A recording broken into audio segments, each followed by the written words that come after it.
Buzz. Welcome again to another episode of Frenchy and the Creep. I'm Steve Lawrence, and with me is... I'm George the Creep. That's right. George is our VHS detective. We're both... this show is a spin-off of VCR Party, and normally I'm directing it, and George is the VHS detective. But now, because of the craziness that has been thrown upon this world... we are here in quarantine, and we're basically going through everything that's on the Super Long Play Club and some additional things. The Super Long Play Club can be found at foundfootagefest.com, and it's all of Found Footage's volumes, some of their other videos, some movies are on there that they helped make. George, what am I forgetting to tell people? Well, maybe some background. Joe Pickett and Nick Pruer are cultural anthropologists who work in the dead medium of VHS home cassette recording technology. They've devoted a shocking percentage of their life to investigating artifacts on magnetic tape and presenting you, the viewer, with only the most hilarious and disturbing segments. But, of course, tragically, a viral invader shared through human interaction has made their public presentations a hazard to themselves and others, so they must communicate exclusively through this medium of the information superhighway, or what we tend to call the internet. And so we are showing you some of the great works they have put on DVD and that are available digitally as part of this Super Long Play Club. That's right. Available at foundfootagefest.com. Yes. And this week we tackled Volume 1. So this was their first recording of the show that they put out. What'd you think of it? What were some of the things that stuck out to you? Well, it was the beginning. It was two pasty Midwestern man children at the dawn of an eventful career. Yes. I found the audience to be pretty rowdy. Yeah. I found that Nick's voice is somewhat different, understandably closer to the voice of the high school kid shown in videos from recent episodes of VCR Party Live. I would never have guessed from this that Joe Pickett would become the handsome man that he is. Yeah, he seems to have lost a lot of weight since then. He was very doughy, I will say. I think the thing that makes Joe look so much different is the haircut, which really reminds me of Dennis Blunden from Head of the Class. I don't know if you see that haircut.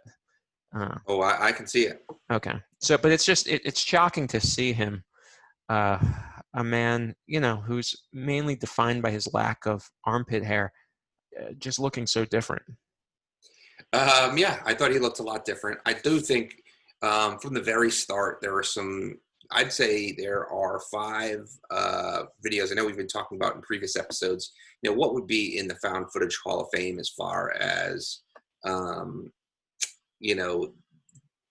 Footage Fest tapes that you've seen kind of over and over again, and that they constantly are finding new parts of or minutiae that they're focusing on. So I think in this one, it has arguably 5 that I would put in that you could argue that should be in there. The Mixie, the McDonald's training tape that basically started them on this quest. Before we get started, Chris, do you have any questions? Yes. What's a McSee? Kirk's 40th birthday. There goes Kirk on his birthday, pushing his scooter, finally got the fucker running. John and Johnny. While you're laying around the pool, you can be looking up at the sun. It'll block the sunlight up here, but then down below you can be scoping out and seeing who's walking around. And Memorial Day. Is it Memorial Day 2000? Yep. Oh, fuck yeah. You were the fucking whip shit of all fucking shitter bongers. And then, of course, Jack Rebney's. I gotta read it again because my mind is just a piece of shit this morning. God, I can't fucking make my mind work. So those were all in there. If you just focused on those, 5 videos, you would get so many of the inside jokes and so many of, the comedy that I think that Nick and Joe really excel at is, bringing out these weird, quirky videos, and they're all so different. Yeah, they really encompass the breadth of their VHS collection. It's got some things that were people with camcorders just filming them and their friends. Like Kirk's 40th birthday or Memorial Day 2000. You've got some behind-the-scenes video for Jack Rebney trying to make a sort of an owner's manual video cassette for a Winnebago. And then you have some things taped off of TV, like John and Johnny. There's just so many different things. That's why it's hard to categorize what VCR Party covers, what the Found Footage Festival covers, because it covers everything that was on video cassette in the 80s and 90s, which was everything in everybody's lives. Yeah, and professional and amateur. Yeah, not only that, they've been doing it. This was in 2005 that this was filmed, and so you've been guiding it for 15 years of them finding videos and putting them up, and so many of them. But that's why I think these are just definitely, arguably, some of the best that they had. For me, like, I love going back and seeing their early stuff, and the question is Nick being sexual? Yes, of course he is. You get to hear him do a little monologue about kissing. What does kissing really mean to me? I guess for me it's, the feeling when you kiss a girl that you get all those dolphins swimming around in your bloodstream, and there's nothing better than kissing a girl. And I guess for me it comes down to the word love, so. Yeah, man, that's really pretty. Yeah, that's how I feel. Right, this is because co-host Nick Pruer has been called out by the other co-host, Joe Pickett, as being a sexual man, which is a sort of a incredible bullying to see in real time. I don't know. I feel like the viewers started it, and then it picked up from there. Like people. Well, it could be both true and bullying. True. So, but it's great to see Joe try to do it. Try to make everything. In one of the episodes, I've got like the super cut of Joe's accusations, and by the end of it, he's just trying to pin everything on it. Everything Nick does is being very sexual. Well, which maybe he's right. I don't know. That's it. What about some of the videos? What were some of the ones that they could be your favorites? They could be ones you hadn't seen before. Right. Well, some of the ones that stuck with me the most this time, because I think they hadn't been covered in any of our previous episodes, was there was a workplace injury tape from Federated Mutual Insurance Company called "It Only Takes a Second."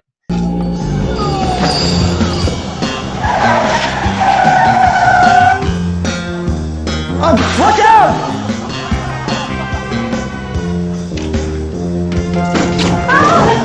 And its goal is to worry the viewer, and it really works. It's sort of like that reconditioning film in A Clockwork Orange. I know I'll certainly be a little more careful with the choices I make over the next few days. But it features injuries of varying severity, and they're all a result of carelessness. But it has some surprisingly well done stunts and car accidents and gore. Like a woman slips under a mower. Yeah. I mean, it's kind of like a horror movie. Yeah, and they talked about having met one of the actors at a previous show, and they showed some photos and give some behind the scenes. We only had one rubber hand, so we had to make this first take work. Right. I thought that was a lot of fun. Yeah, and so again, it shows like what videotapes were. They were like, some of what they were like, a company put a lot of money into that. I don't know what would that be today. I guess that would be a YouTube video that would be shared or something. Maybe. I mean, they're still making them. They do still make, sexual harassment videos. They have to watch. You do still have to make like these. A lot of these videos, like even I'm sure McDonald's is still making, videos about how to do this and how to do that, because they want to make sure that they're very clear and it's not, uniform presentation, I think, is what they're going for. Thank you. Yeah. So they're trying to make automatons or something. They're trying to make and that's why they feel kind of soulless. They're kind of funny in that regard. They're trying to like appeal to you in a way that's not necessarily realistic, I guess. One of the other things the guys kind of talked about it when we talked about we were doing episode 1 is they were like, this was, as far as it goes, they just kind of decided they were going to do their regular show and tape it. So the lighting is, I feel like we ran into this in Volume 2 as well, but the lighting really, isn't great for them. They're kind of in the shadows. There's a couple hard edits, but overall, I liked it because it felt like we were at the show, and I thought that was kind of a fun version of it. And they weren't talking over the videos a lot. They occasionally threw in some commentary, but they also had a fun time with some of the edits, like the song at the end of the animal montage. I thought they did a great job with. Put yourself in the pussycat shoes, pussycat highs, pussycat blues, pussycats, strange creatures they be. Kitties don't think like you and me. Oh, pussycat, be a good friend of mine. When I treat him good, he's feline fine. Oh, pussycat, be a good friend of mine. When I treat him good, he's feline fine.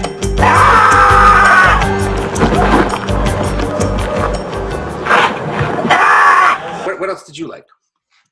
Well, as somebody who enjoys music, I like the Terri supercut. She's an outsider artist from Chicago, and she doesn't have many of the qualities of a pop star. You're just in the way, so come on and get out of bed. We've got a lot to do today. Suck it up! Everybody's waiting for you!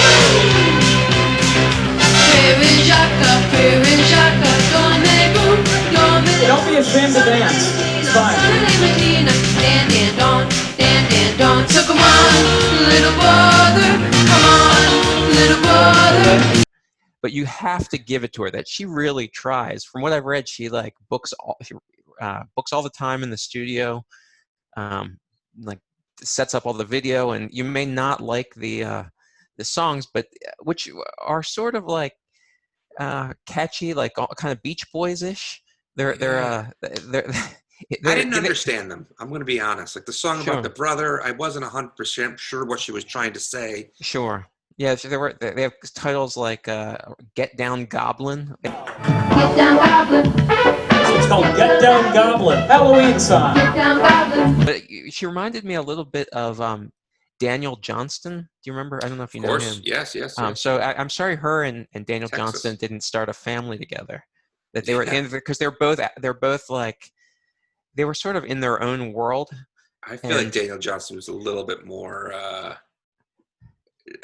technically, and just he was just more of a he was a better musician to me, but not that I know as much as you do, so I'm not going to. Well, it's more just in that like I feel like they both, whether they were alone in a room or whether they had 100 million people buying their albums, I think they would have been exactly the same people. Yeah. Like they seem totally real in a way that is kind of, I don't know, to me it's a little refreshing because people are like, people are really putting on airs when they're trying to I don't know, be musicians. So this felt, I don't know, to me it's just like seeing something that's, even if it's not good, it's so different that it's it makes you think that music still has there's still some soul left in music, even if it's not necessarily music that you're going to be turning on at your next party.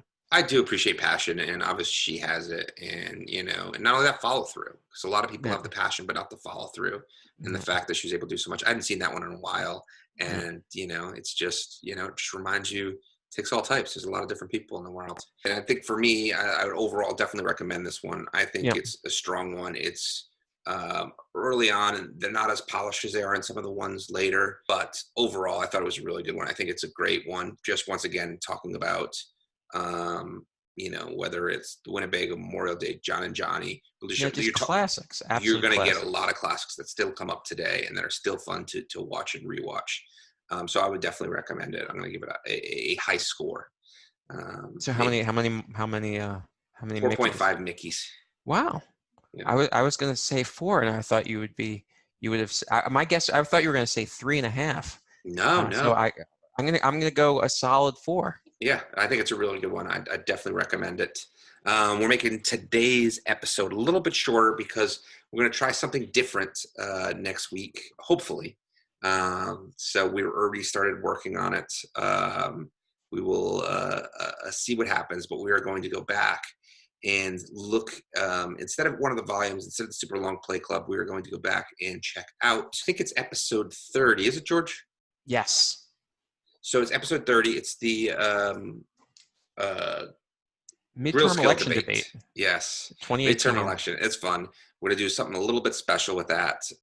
So once again, we're constantly refining this, trying to figure out exactly what Frenchy the Creep is, but it's a good it makes me a little bit more productive during the week. And I enjoy doing it. So hopefully you guys enjoy watching it. And George, hopefully you enjoy doing it. Yeah, and I think at some point we're going to have to actually talk. You're going to have to give Frenching tips, and I'm going to have to give creeping tips, because One day, I think we'll people are tuning in, saying, "Oh, Frenchy and the creep." But my wife asked today. She's like, "When are you going to record the creep show?" I was like, "Oh, yeah." I was like, "That's not exactly what it is," but I don't think she truly understands, and certainly doesn't. Look, I don't understand. I don't truly understand either. So.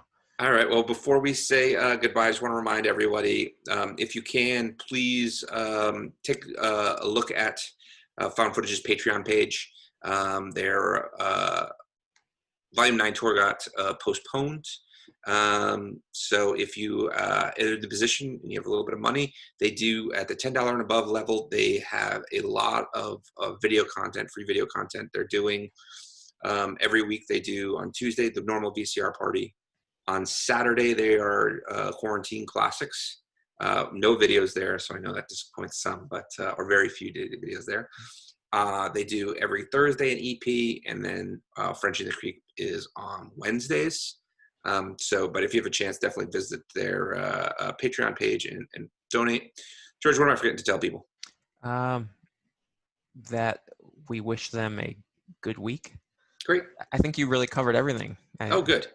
All right. Well, thank you, everybody, tuning in. Next week, it's going to be a big one. Frenchy the Creep. If you've skipped a few, make sure you check out next week's. If we're able to pull off what I hope we're able to pull off, I think it's going to be a lot of fun. I think people are going to like it. Until then, my nose isn't full of yuck anymore. Whoopee ding!